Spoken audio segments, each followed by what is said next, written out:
وقالوا اتخذ الرحمن ولدا، اور یہ انہوں نے کہا، کہنے والے یہاں پر مذکور نہیں ہیں، ان کا ذکر نہیں کیا گیا کہ کس نے کہا۔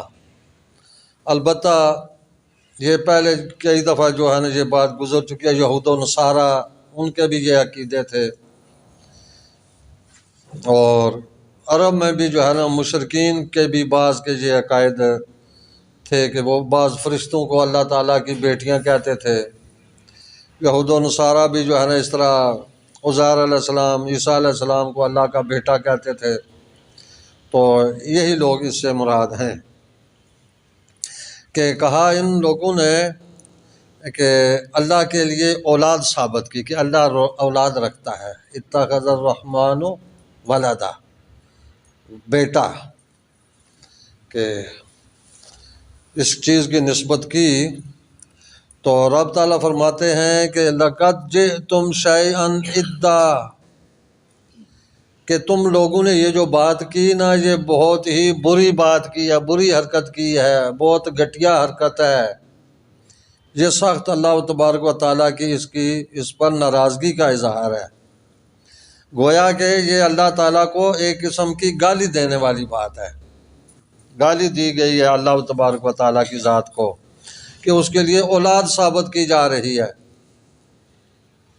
کیونکہ اولاد جو ہوتی ہے وہ اپنے باپ کا جزو ہوتی ہے، تو اگر رب تعالیٰ کی بھی اولاد ہو تو پھر رب تعالیٰ کے بھی جزو ثابت ہوتے ہیں، اور یہ اللہ تبارک و تعالیٰ کی شان کے لائق نہیں ہے۔ تکاد السماوات، قریب ہے کہ جو آسمان ہیں، یتفطرن منہ، کہ اس سے وہ پھٹ پڑیں، یعنی یہ اتنی انہوں نے گھٹیا حرکت کی، اتنا غلط گنونا الزام لگایا اللہ تعالیٰ کی ذات پر کہ اس سے تو اتنا ہے کہ آسمان پھٹنے کو ہے، جتنی انہوں نے بات کی ہے۔ وَتَنشَقُّ الْأَرْضُ، اور زمین شق ہو جائے، آسمان پھٹ جائے، آسمان ریزہ ریزہ ہو جائے اور زمین بھی ٹکڑے ٹکڑے۔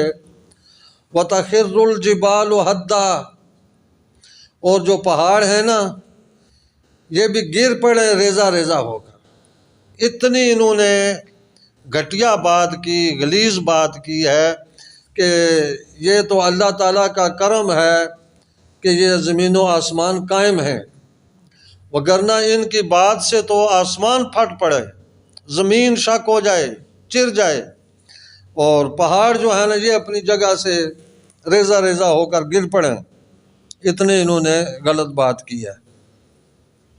کیا ان داور للرحمن ولدا، کہ انہوں نے اللہ تبارک و تعالیٰ کے لیے بیٹا ہونا جو ہے نا وہ ظاہر کیا ہے، اس بارے میں انہوں نے اظہار کیا، اور یہ اللہ تعالیٰ کے لیے بالکل ہی انہوں نے جو ہے نا اللہ کی شان میں بہت غلط بات کی ہے۔ وَمَا يَنبَغِي لِلرَّحْمَنِ أَن يَتَّخِذَ وَلَدًا، اور یہ اللہ تعالیٰ کے لیے سزاوار ہی نہیں ہے، اللہ تعالیٰ کے لیے جائز ہی نہیں ہے، اس کی شان ہی کے لائق نہیں ہے کہ أن يتخذ ولدا، کہ وہ کسی کو بیٹا بنائے، اس کی شان کے یہ لائق نہیں ہے، اس کی شان بڑی برتر و بالا ہے، ایسے یہ جیسے گنونی قسم کے جو ہے نا یہ گھٹیا حرکتیں باتیں کر رہے ہیں۔ تو وَإِن كُلُّ مَن فِي السَّمَاوَاتِ وَالْأَرْضِ، اور یہ جو جتنے ہیں نا آسمانوں اور زمین میں جو بھی ہیں، إِلَّا آتِ الرَّحْمَنِ عَبْدًا، مگر یہ کہ وہ اللہ تبارک و تعالیٰ کے حضور اس کے بندے، اس کے غلام ہو کر آئیں گے، یعنی جتنے زمین میں آسمانوں میں ان کے درمیان ہیں، انسان ہیں، جنات ہیں، فرشتے ہیں، یہ سارے کے سارے اس کے بندے ہیں، اس کے عبد ہیں، عبد ہو کر حاضر ہوں گے رب تعالیٰ کے حضور، جس طرح غلام ہوتے ہیں، نوکر، تو غلام جو ہوتا ہے نا تو یہ جسم کے قبضے میں جس کی ساری کائنات غلام ہو، اس کو اولاد کی کیا ضرورت ہے بھائی؟ تو ویسے بھی جو ہے نا، جو اولاد ہوتی ہے نا وہ غلام نہیں ہوتی اولاد. اسی لحاظ سے فقہ کا مسئلہ ہے، وہ کہتے ہیں جی کہ ایک آدمی اگر کہیں غلامی کی حالت میں بکتا بکتا آ گیا کسی کے پاس، اس کے بیٹے نے خرید لیا اپنے باپ کو، یا باپ نے اپنے بیٹے کو خرید لیا غلامی کی حالت میں، تو جو ہی وہ خریدے گا وہ آزاد ہو جائے گا. اگر بیٹا باپ کو خریدتا ہے یا باپ بیٹے کو خریدتا ہے، وہ اسی وقت آزاد ہو جائے گا، کیونکہ باپ اور بیٹا جو ہے نا وہ ایک والد ہے ایک اولاد ہے، ان میں غلامی کا کوئی تصور نہیں ہے. غلام اور ملکیت وہ چیز نہیں ہے مالک. تو اس لحاظ سے جو اولاد ہوتی ہے وہ غلام نہیں ہوتی. رب تعالیٰ فرماتے ہیں کہ جتنے فرشتے ہیں، جتنے انسان ہیں، جتنے جنات جو بھی ہے، یہ تو سارے کے سارے میرے غلام ہیں. تو یہ عبد ہیں، غلام ہیں، تو لہذا جو غلام ہے وہ اولاد نہیں ہوتی، وہ اولاد نہیں ہے. اور یہی وجہ ہے، کہتے ہیں امام جعفر صادق رضی اللہ تعالیٰ عنہ، وہ ایک دفعہ عراق کوفہ کی طرف آئے نا، تو انہوں نے ان سے پوچھا کہ یار عراقیو، ذرا مجھے یہ بتاؤ کہ قرآن مجید کی سب سے زیادہ حوصلہ افزا آیت کون سی ہے کہ جس سے بندے کو ڈھارس بندے، حوصلہ ملے؟ تو انہوں نے کہا جی کہ امام صاحب ہمارے نزدیک تو جو ہے نا سب سے حوصلہ افزا آیت قرآن مجید کی وہ ہے کہ قل یا عبادی الذین اسرفوا علی انفسہم لا تقنطوا من رحمت اللہ ان اللہ یغفر الذنوب جمیعا انہ هو الغفور الرحیم. ہاں، کہ رب تعالیٰ فرماتا ہے کہ قل، اے محبوب آپ فرما دیں کہ قل یا عبادی الذین اسرفوا، کہ اے میرے وہ بندو جنہوں نے اپنی جانوں پر ظلم کیا ہے. یا عبادی الذین اسرفوا علی انفسہم لا تقنطوا من رحمت اللہ، اپنی جانوں پر ظلم کیا یعنی جنہوں نے گناہ کر لیے ہیں، ان سے گناہ سرزد ہو گئے ہیں، تو لا تقنطوا من رحمت اللہ، اللہ تعالیٰ کی رحمت سے نا امید نہ ہو. ان اللہ یغفر الذنوب جمیعا، بے شک اللہ تعالیٰ سارے گناہ معاف کر دیتا ہے. ہاں، جو آدمی سچے دل سے توبہ کرے نا، تو بڑے سے بڑا گناہ ہو تو رب تعالیٰ وہ بھی معاف کر دیتا ہے. انہ هو الغفور الرحیم، وہ بڑا ہی غفور الرحیم ہے، بخشنے والا مہربان ہے. تو یہ واقعی آیت بڑی حوصلہ افزا ہے، امید افزا ہے، آدمی کو حوصلہ دیتی ہے یار کہ اگر گناہ ہو گیا ہے تو رب تعالیٰ کے حضور توبہ کر لو تو وہ مٹ جائے گا. رب تعالیٰ بخشنے، رب تعالیٰ نے فرمایا میں تو بڑا ہی بخشنے والا ہوں، میں سارے گناہ بخش دیتا ہوں. تو اس لحاظ سے امید تو بناتی ہے آیت. تو آپ نے فرمایا یہ تمہارے لیے ہے، ہمارے لیے یہ آیت نہیں ہے. عرض کی کہ آپ کے لیے کیوں نہیں ہے؟ آپ نے فرمایا کہ اس کے شروع میں دیکھا ہے کہ قل یا عبادی الذین اسرفوا، کیا فرمائے اے میرے وہ بندو جنہوں نے گناہ کیے. تو آپ نے فرمایا کہ یہاں پر میرے بندوں سے کیا مراد ہے؟ حضور علیہ السلام کے بندوں.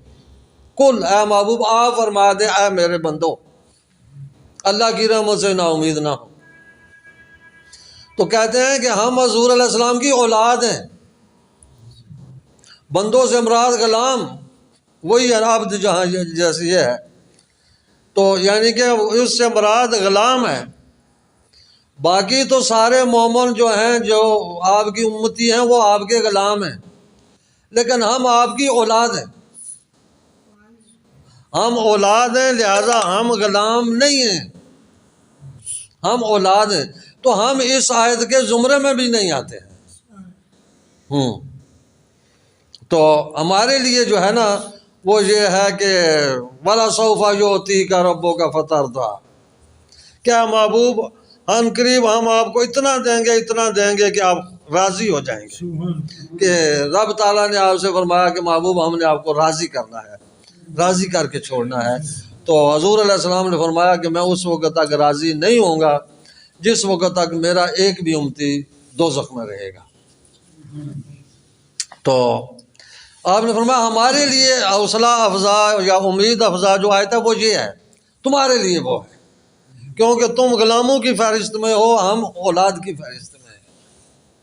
تو یہاں پر بھی جو ہے نا یہ بات جو آئی کہ جو بھی آسمانوں اور زمین کے درمیان ہے وہ اللہ کے عبد ہیں، اللہ کے غلام ہیں، تو اس کی اولاد پھر کیسے ہوگی؟ غلام تو اولاد نہیں ہوتی ہے، یہ چیز ہے۔ لقد احصاہم، بے شک اس نے یعنی اللہ تعالیٰ نے ان کا احاطہ کیے ہوئے ہے،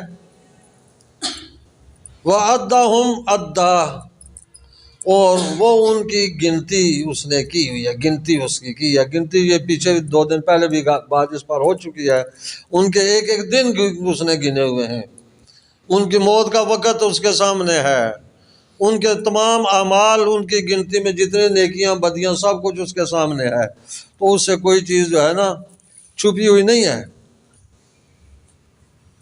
وَكُلُّهُمْ آتِيهِ يَوْمَ الْقِيَامَةِ فَرْدًا،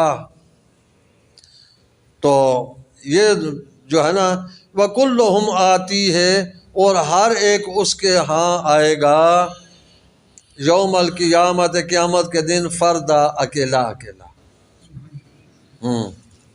وہ جس طرح کہتے ہیں نا ہر ایک آدمی کی قبر اپنی اپنی ہے، اپنی اپنی قبر ہی جانا ہے، تو ہر ایک آدمی اکیلا آئے گا۔ اس پر وہ تقریباً کل یا پرسوں میں رکھا اس پر بات ہوئی تھی نا کہ اس نے کہا تھا جی کہ میں جو ہے نا آسمین وائل کہ میرے پاس وہاں مال بھی ہوگا، اولاد بھی ہوگی، میں وہاں تجھے پیمنٹ کروں گا۔ تو رب تعالیٰ نے فرمایا تھا نہیں، اس کے تو وارث ہم ہی بنیں گے، یہ تو سب کچھ ادھر ہی چھوڑ چھاڑ کر چلا آئے گا۔ تو اسی چیز کو یہ بھی سمجھ لیں کہ رب تعالیٰ نے فرمایا سارے کے سارے قیامت کے دن اکیلے ہی اکیلے آئیں گے، کوئی ساتھ نہیں ہوگا، کوئی کسی کا بیٹا، کوئی کسی کا باپ، کوئی کسی کا دوست، کوئی کسی کا رشتہ دار نہیں، سب اکیلے ہوں گے۔ ہر ایک نے اپنی اپنی قبر میں آنا ہے، اکیلے ہی اپنے اعمال کے جواب دہی ہونی ہے۔ تو اس لحاظ سے دوسروں کی خاطر اپنی عاقبت خراب نہ کرو یار۔ یہ نہیں کہ اپنی اولاد کے اس لحاظ سے کہ وہ سکھی رہیں، ان کو بہت سی دولت جائیداد جمع کر کے دے جائیں، تو اس کے لیے حلال حرام کی آدمی تمیز ہی چھوڑ دے کہ یہ پیچھے میری اولاد سکھی رہے۔ تو یہ نظریہ جو ہے نا یہ صحیح نہیں ہے۔ رزق دینے والی تو اللہ کی ذات ہے، جس طرح پیچھے وہ گزرا ہے کہ رب تعالیٰ نے فرمایا کہ ہم رزق دیتے ہیں سب کو، تم سے ہم رزق کا مطالبہ نہیں کرتے ہیں، سب کو رزق دینے والے ہم ہیں۔ تو جو بندہ پیدا ہوتا ہے وہ اپنے نصیب مقدر لے کر آتا ہے، اسی کے مطابق اس کو ملتا ہے۔ تو لہذا دوسروں کی خاطر اپنی عاقبت خراب نہ کی جائے، اپنی قبر کو اندھیرا نہ کیا جائے دوسروں کی وجہ سے۔ تو دعا ہے کہ اللہ تبارک و تعالی ہمیں صحیح سمجھنے اور عمل کرنے کی توفیق